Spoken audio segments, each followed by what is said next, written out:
Hey y'all, welcome to the Team LoCoFit Roundtable, hosted by me, Laurin Conlon, owner of Team LoCoFit.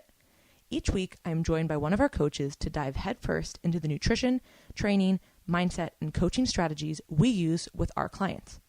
If you loved the show, please subscribe, leave us a review, tell a friend, you know the drill. And for more information about coaching, the programs we offer, and additional content, visit teamlocofit.com.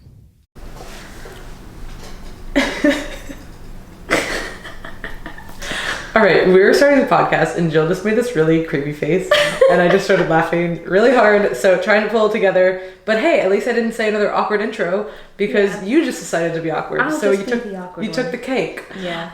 So today's podcast is just actually slapping myself to wake up, you know? Yeah. Okay, I'm just gonna I don't even know what I was gonna say. I was gonna say shoot you in the face with a water gun, but that was a really weird thing to say, and I still said it out loud, so it was super weird. But we're off to a really good start, guys. Again, this is not what we're talking about. I'm joined again with Jill, and we're going to be talking. Hey, we're going to be talking about macro hoarding, and this is actually something that comes up a lot with clients, and it comes up with a lot of different people's backgrounds. So it's not always like one particular type of client. It's not like, oh hey, this only happens to beginners, or like, oh, this only happens to advanced clients. It kind of happens to a lot of people, just based on their own unique experience of dieting. Yeah, and there are a few reasons why, these things happen. So you brought this up to me, so give kind of a general example of what people were talking about. Yeah, so I would say, you had this question come up a few times recently. Yeah, I've been working through this with a few of my clients recently, and the idea of macro hoarding, from what I've seen, there are more that we can talk through today. More so comes from the fear of being hungry, and the fear of, maybe going throughout your day, having your meals, tracking that, and by the end of the day, you have nothing left. Or by the end of the day, maybe you can't have something that you would normally like to have, or maybe you didn't plan the day right, and again, you have nothing left at the end of the day. So it more so comes from that fear of hunger, or fear of not being able to have anything, when you are hungry.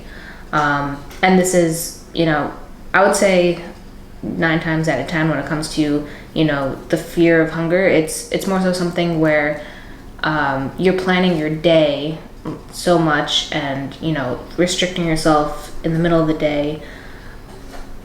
Wait, I'm sorry, I totally lost my train of thought. So, when you have a thought and then you're you're doing it, you're going with it, and then it just disappears. Yeah, it just disappeared from my brain. Yeah, but it's all good. That happens to me on a consistent basis. Yeah. So we'll just roll with it. Edit, little quick edit, which we're not going to edit, but pretend like we did. Okay, yeah, pretend we're editing because I'm a master editor. Not really. No. Maybe. I'm getting the hang of it though. I feel like I'm pretty good at it. Hey, you've definitely gotten better. In our circumstances, which also fuck our circumstances. I'm so heated still about this. Oh my god. The Office. So, little context for everybody. I started leasing at a co-working office right before the pandemic hit, right? I came in for one episode in. Yeah, I came in for a few days the week before to test it out. Really liked it. Signed my lease. Had a full week there. Did some podcasts there, which we were still working on the sound because we didn't have the mic stands and whatever, but overall it was great. And then literally the next week was when everything happened and, hey, we should shut down, with COVID. Now, the office still remained open, but I was like, hey, I'll try to do my part and not go. So I did not go for 6 weeks, even though I was paying, which was fine because it was open. I had the option to go. I just chose not to. And then we recently got these new stipulations that basically said, hey, we're returning back to the office now, 8 weeks later. And, now, you got to wear masks, and then, you can't use the conference rooms, etc., which is where we do the podcast. And I'm like, this is a huge part of why I have this. Now, I still like going because it's a place for me to work that's outside of the house. I really, really like that. It gives me a better kind of headspace to do things. So it's still serving a purpose, but one of the purposes is I want to use this conference room. Yeah. And I was super excited, and I'm just pissed off because I could have used it for 6 weeks when, I was still being careful with everything else, and, they hadn't said anything. But now, so we're still here in my kitchen, which is not the worst place to do a podcast. Yeah, it could be worse. We could be wearing masks. and podcasting somehow. Yeah, which I was like, You yeah, okay. just hear ruffling and LOL to trying to wear tones. a fucking mask into a podcast. So kiss my ass. So we're gonna be here for a little while, but still heated about it. But anyway, back to macro hoarding. Yeah, back to what I was kind of on the train of thought with, and just I think you ran really off. hit it well. I'll just kind of interject because to help maybe get us back on that train. Yeah, we were on the train and then the train tipped I just over. jumped off, dude. But I think the best thing that you said there was like the psychological fear of being hungry, and that's a huge thing. So hunger is physiological, yes, It's normal. but hunger can be very, very psychological, and that happens with a lot of people, particularly people who I see this a lot when people who macro hoard because they're afraid of being hungry at night because they've dieted really aggressively, right? And I know Karina's talked about this too when we did that meal timing podcast. This actually came up, and she used to do this. I mean, she literally said that she used to like eat her last meal in bed and then fall asleep. First of all, I couldn't think of a worse thing for digestion. Yeah. But like mentally, she was doing that because she was so scarred from being so hungry. Yeah, And one of the that's side actually something I did in my 2018 prep. Yeah. I would have my last meal like in my room. Yeah. I mean, and obviously everybody was saying, oh, eat whenever you want. Okay. Yeah and no. Right. Yeah. So we're going to get into that, but, it does matter. But the biggest issue with the macro hoarding is, outside of what we're going to talk about with like the, performance and recovery and digestion, it's also just the mental toll that it's taking. So first let's talk about those other things, right? Like meal timing and, like its impact. So you're going to want to look at meal timing, and we did a whole podcast on this, and we're going to do another more specific one too. So I don't want to dive too much into that. But you really want to make sure that you're eating enough before and after you train, because that is when, you're going to have enough energy for, your training, that have enough intensity, and then also, recover and actually grow. Yeah. So those are really important times. Now, some people are going to train at night, so their last meal will be their post-workout meal, which is still going to be pretty substantial in size. But you've just trained. So your body is actually going to like store the food a lot better than if you train at 6 a.m. and then you wait all day and then you eat most of your food at night. Well, that's not going to really be useful for your goals. Now, do I think that you need to eat nothing right before, like, eat no food late at night? No. No. That's not true either. Everyone's going to be different. Some people say, like, I need to have something in my system when I go to bed. Yeah. That doesn't mean you have to eat, like, all while of your you're laying your head on your pillow. Or the majority of your meals for the day either. Yeah, you could maybe have, like, a snack or something like that. But from a digestion perspective, too, it's not really that great to go to bed and like not have digested food. You know what I mean? Yeah. And everybody's rate of digestion will be different. Some people process food a lot differently than others. Yeah. And of course it will depend on what you ate, right? Did you have a yogurt before bed, or did you have, a pint of ice cream? Yeah, that's going to digest a little bit differently. So it's going to be contextual about that. But yeah, you don't want to eat usually right before bed, but particularly all of your food right before bed if you haven't just trained and now you're going to have this stomach upset. Your body isn't going to process things the same. Think about it. You're going to bed, you're winding down for the night, you just had a huge meal, so your body wants to digest that food. It's going to be kind of hard to fall asleep. Everyone's different. Again, everyone's different, but ideally you would want some time in between that last meal and going to bed. You might initially fall asleep because you're like in like a carb coma. But actually what ends up happening is if you have too many carbs, too much of an insulin spike, that'll actually increase your core body temp, which we talked about in the last podcast. You'll wake up and that's what's disrupting your sleep actually. So those are kind of some of the physiological things. Hey, like, we really want to prioritize pre and post workout nutrition for training intensity and recovery. We also want to make sure digestion is on point. But the main reason to talk about the macro hoarding issue is more of the psychological stuff. Yeah, so I would say part of this can come from just your history of dieting.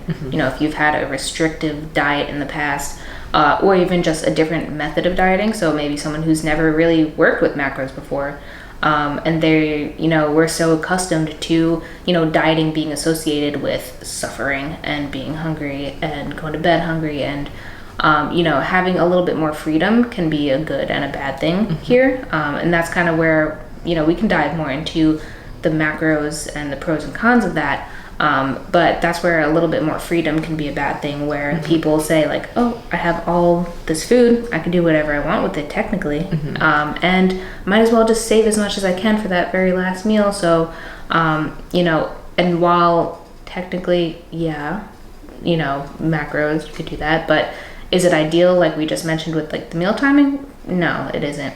And then that's just perpetuating and kind of encouraging these negative habits alongside that. And we kind of talked about that earlier, where, these habits, when you go out to eat, for example, maybe it's giving you anxiety because, hey, now you don't have that meal that you're always used to making at the end of the day. Or now you can't, stay in that routine where you're saving all your food for this meal before bed.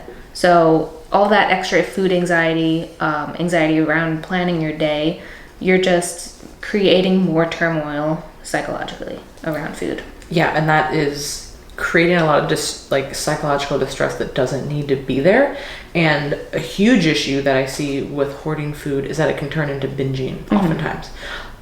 So one of the biggest red flags we see with people when they binge eat is they haven't eaten enough food earlier in the day. So somebody who already has kind of binge eating tendencies or, macro hoarding tendencies, whatever it might be, you're restricting so much earlier, and then later comes around and you think, oh, I have all this food, right? And I've seen this even when people say, oh, I'm going to do intermittent fasting.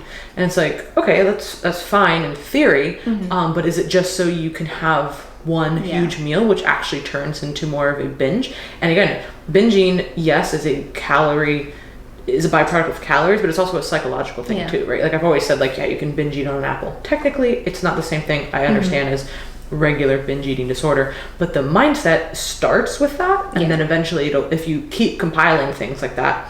Yeah, and I'm sure not everyone goes into it thinking like, oh, I'm gonna end up going into a binge, but but you're putting yourself in that situation. You're putting yourself at risk for being in that situation. So you'll finish your macros for the day, and then you just have this huge extravagant meal, and then you just want to keep going, and then that's where you kind of get into that cycle. And it's really easy to fall into there. And if you haven't gotten there yet, it's not to say that you will, but there is a big chance that you might experience that. And then, I know you were mentioning earlier, like, looking at, because we added to our update sheet some of the meal timing, like a meal timing document, just so people can basically put in like, hey, when are you eating, what are you eating, et cetera, so we can see how things are broken up. And there's a variety of reasons we added that, but one of them is this. And seeing somebody who has like a normal, first meal or two, but then like a really restrictive, next meal or two, and then a blowout at dinner. Yeah. And then the end of the day is where you just play macro catch up, basically. And it's not it's a purposeful one. It's not like, oh, hey, I got really busy and I didn't eat. It's, I tried to do this. And if you look at the food sources too, maybe a lot of those are more of those fun foods, stuff that you just snack on, and that's all compiled into one meal. Hyper palatable foods that you just, are literally meant to make you want to eat more. Yeah. You know what I mean? And then that just plays into, being more at risk to fall into a binge. And then you might, because you've eaten so much, then the next day you wake up feeling not very digested, not feeling too great. You might restrict a little bit earlier on, then you say, oh, well, I want to have those foods again. And then you have it again, and then that becomes this cycle. So there really is no reason to macro hoard, and if you are doing that, it most likely is for a psychologically distressing reason. And there's twofold. If you're in a dieting scenario, it's not going to be ideal, because if you eat all of your food too early or too late, now you're not spreading it out for the rest of the day.